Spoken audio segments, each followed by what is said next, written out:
William Clement Stone was a businessman, philanthropist and New Thought self-help book author. Biography. He was born in Chicago, Illinois on May 4, 1902. His father died in 1905, leaving his family in debt. In 1908 he hawked newspapers on the south side of Chicago, while his mother worked as a dressmaker. By 1915 he owned his own newsstand. In 1918 he moved to Detroit to sell casualty insurance for his mother. Stone dropped out of high school to sell insurance full-time. He later received a diploma from the Young Men's Christian Association Central High School in Chicago. He later took courses at Detroit College of Law and Northwestern University. Much of what is known about W. Clement Stone comes from his autobiography The Success System That Never Fails. In that book, he tells of his early business life, which started with the selling of newspapers in restaurants.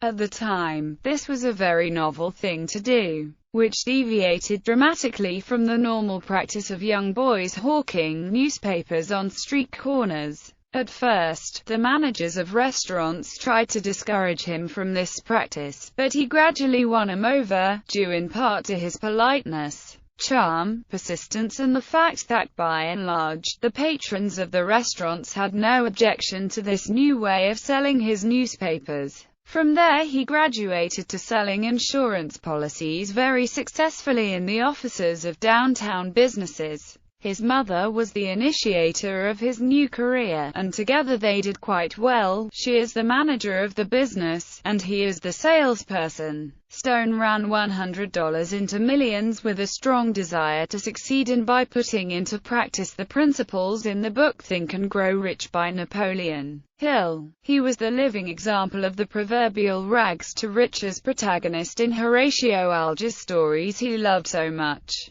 Eventually he became an angel to others, lifting some from the gutter to incredible heights. One of his great successes was Og Mandino, an alcoholic at the time whom Stone took under his wing. The relationship engendered a new life for Mandino, who became the publisher of Success magazine at the time. In 1978 Stone met an aggressive young securities broker named Christopher Nolan and recruited him to become his director of education for the Entrepreneurship Forums. These forums were created by Stone to educate aspiring business owners in developing new business in Chicago. In 1919, Stone built the Combined Insurance Company of America, and by 1930 he had over 1,000 agents selling insurance for him across the United States. By 1979, Stone's insurance company exceeded $1 billion in assets. Combined later merged with the Ryan Insurance Group to form Aon Corporation in 1987, and Combined was later spun off by Aon to ACE Limited in April 2008 for $2.56 billion.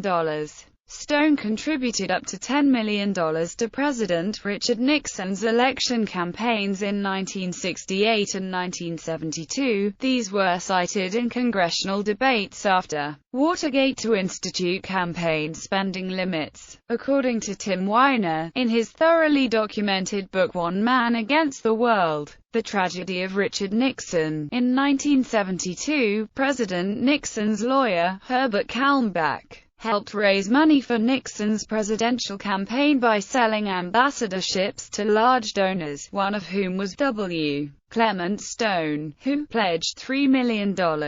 Unfortunately, Stone wanted London, which already was occupied by Ambassador Walter Annenberg, who gave $254,000 in order to stay on. A proponent of the motivational book Think and Grow Rich by Napoleon Hill, Stone associated with Hill to teach the philosophy of personal achievement, Science of Success course. Stone wrote, "One of the most important days in my life was the day I began to read Think and Grow Rich in 1937. Stone said that the Bible was the world's greatest self-help book. Stone explained the importance of PMA in his last interview not long before dying. Stone said, "A positive mental attitude is necessary for achieving worthwhile success. We in America know what it is for us, for we have inherited the tenets of the Judeo-Christian faiths on which our Constitution, laws and customs have been based. Strive to understand and apply the Golden Rule. Believe that any goal that doesn't violate the laws of God or the rights of your fellow men can be achieved. I attended one of the PMA rallies in Minneapolis, Minnesota, in 1976.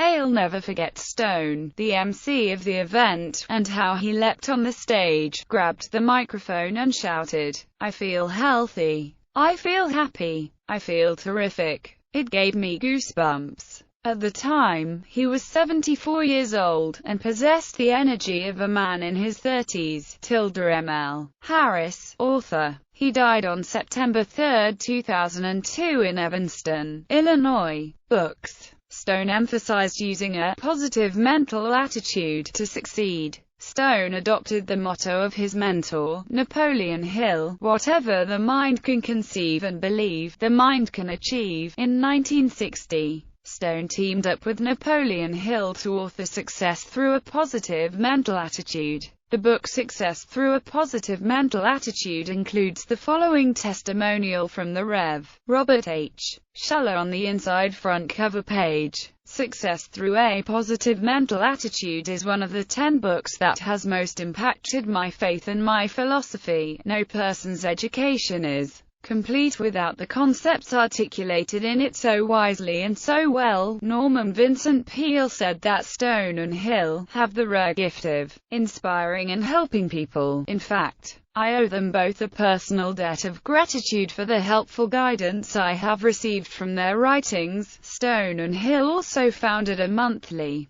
digest magazine entitled Success Unlimited. In 1962, Stone wrote The Success System That Never Fails, in which he suggested how to become successful and have a healthy, productive lifestyle. In 1964, he and Norma Lee Browning collaborated on writing The Other Side of the Mind, Philanthropy. Stone gave over $275 million to charity, including civic groups, mental health and Christian organizations. Stone was once quoted as saying, "All I want to do is change the world." Among his philanthropic activities were his long-time support of the Boys Clubs of America, and the National Music Camp at Interlochen, Michigan. The Stone Student Center was dedicated on June 24, 1967 on the campus of the Interlochen Center for the Arts. Stone donated $1 million to Rev. Dr. Robert H. Schuller to begin construction on the Crystal Cathedral. The W.